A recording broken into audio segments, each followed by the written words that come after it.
प्रकृति की प्रारंभिक अनुभूति से गुजरने लगते हैं। तब मन जब सूक्ष्म अंतर्मुख हो गया तो आगे की ओर सूक्ष्म भूमि में हमारी साधना चलती है और हम आगे चलकर जिस मार्ग विशेष से इस शरीर में प्रवेश किए हैं, आत्मा मन प्राण को लेकर, क्योंकि आत्मा अज्ञानवश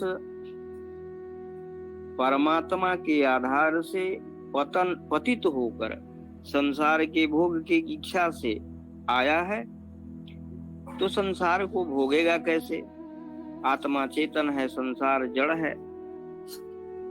जड़ और चेतन का संबंध कतई सीधे हो ही नहीं सकता। मन ही वह माध्यम है जो हमको आपको संसार से जोड़ता है, संसार के भोगों से जोड़ता है। तो आत्मा इसीलिए ये कहाँ से चला है? अक्षर ब्रह्म से चला है। आत्मा आया तो भाई भोगने के लिए, परमात्मा ने इसको दिया।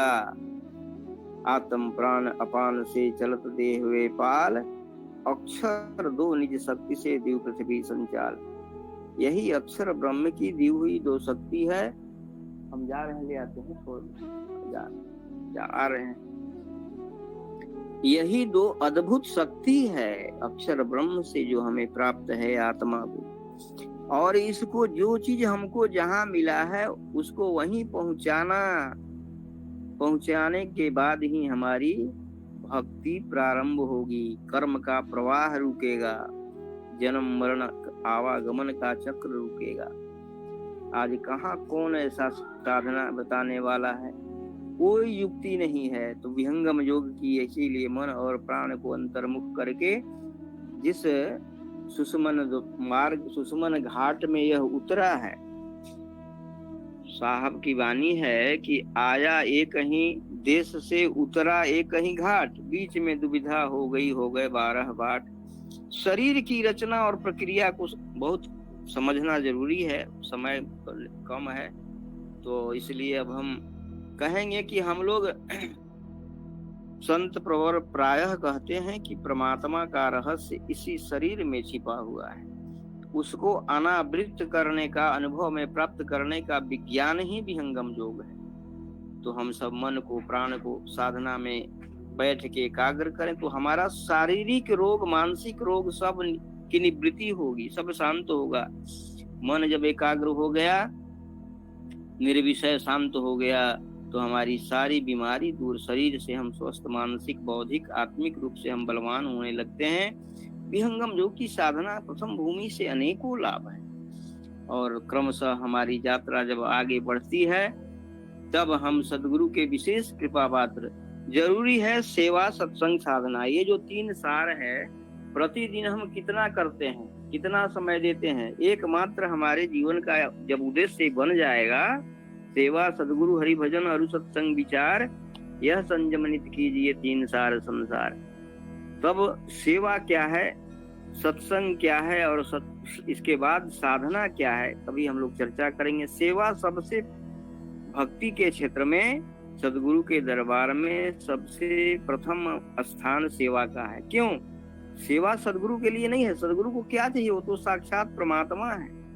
हमारे कल्याण के लिए यह विधान हमारे ऋषियों ने बनाया। पूर्व में भी आप देखिए, ऋषि कुल में, गुरुकुल में जो लोग जाते थे, पहले उनको सेवा दिया जाता है, क्योंकि हमारी प्रकृति अभी साधना के अनुकूल नहीं है।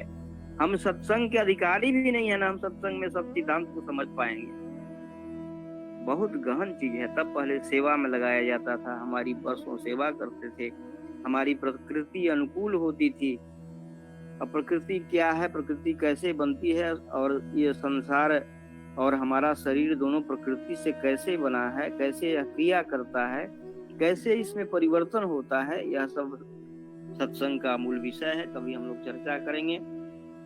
तो आज बहुत अच्छा दिन है। आप सब जो लोग आज सत्संग से जुड़े हुए हैं, सदगुरु प्रभु से मैं भी प्रार्थना करता हूँ कि हे प्रभु, हम सब पर आपकी दया हो, विशेष दया हो, कि हम सेवा, सत्संग और साधन करने के योग्य बन सकें, और आपकी बताई हुई युक्ति पर चल करके अपने मनुष्य जीवन को महान लक्ष्य को प्राप्त कर।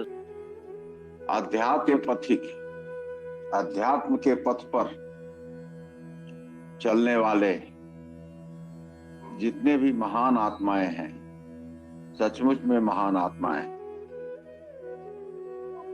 वह भी सदगुरु का शिष्य होकर सदगुरु अध्यात्म पथ के एकमात्र मार्गदर्शक, एकमात्र अंतिम लक्ष्य तक पहुंचा देने वाले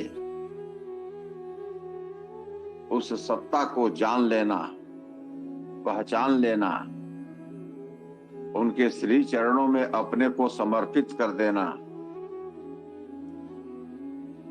यही कार्य हमारा।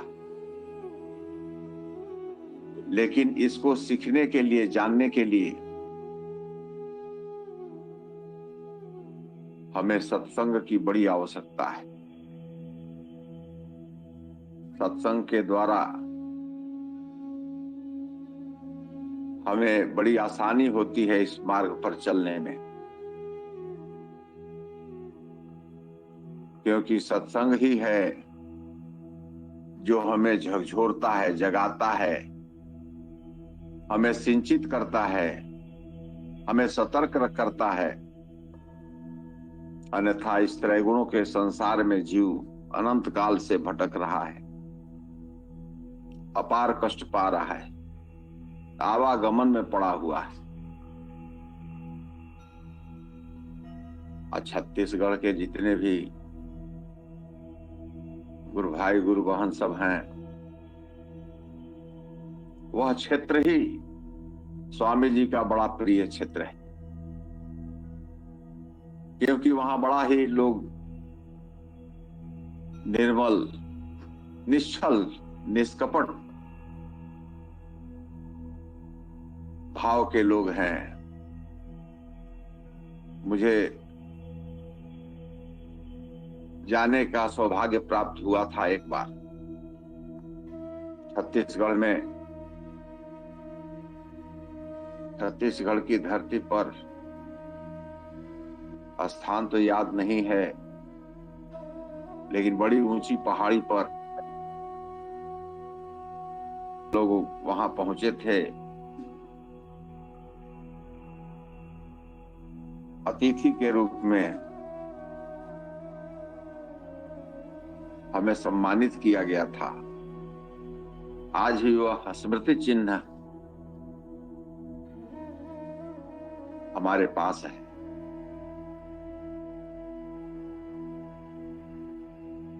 अध्यात्म वास्तव में उसी में उतरता है जिसके अंदर छल कपट नहीं हो, शुद्ध हो, स्वच्छ हो, निर्मल हो। मैं प्रायः कहा करता हूं, हमें बहुत अच्छा लगता है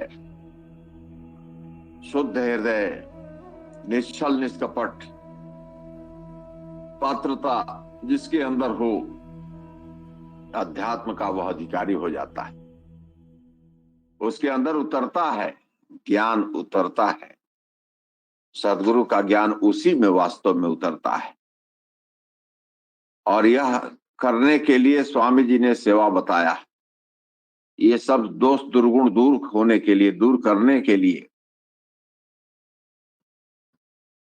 शुद्ध पात्र बनने के लिए, स्वच्छ बनने के लिए ही तो सेवा है।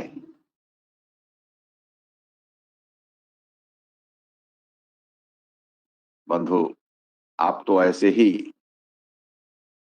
स्वामी जी के हृदय में वास करने वाले लोग हैं, जीव हैं, हंस हैं, महात्मा हैं। आप सबों को मैं हृदय से प्रणाम करता हूं पुनः पुनः। बंधु, ब्रह्म ज्ञान का एकमात्र धारक सदगुरु सत्ता है। सदगुरु सत्ता को समझ लेना, जान लेना, यही बहुत बड़ी बात है। वास्तव में सदगुरु के शरीर स्वरूप को हम देखते हैं, व्यक्त सत्ता के शरीर स्वरूप को हम देखते हैं, लेकिन वास्तव में स्वामी जी मंच से भी कहते हैं सदगुरु शरीर नहीं होता। सदगुरु तो एक धार है,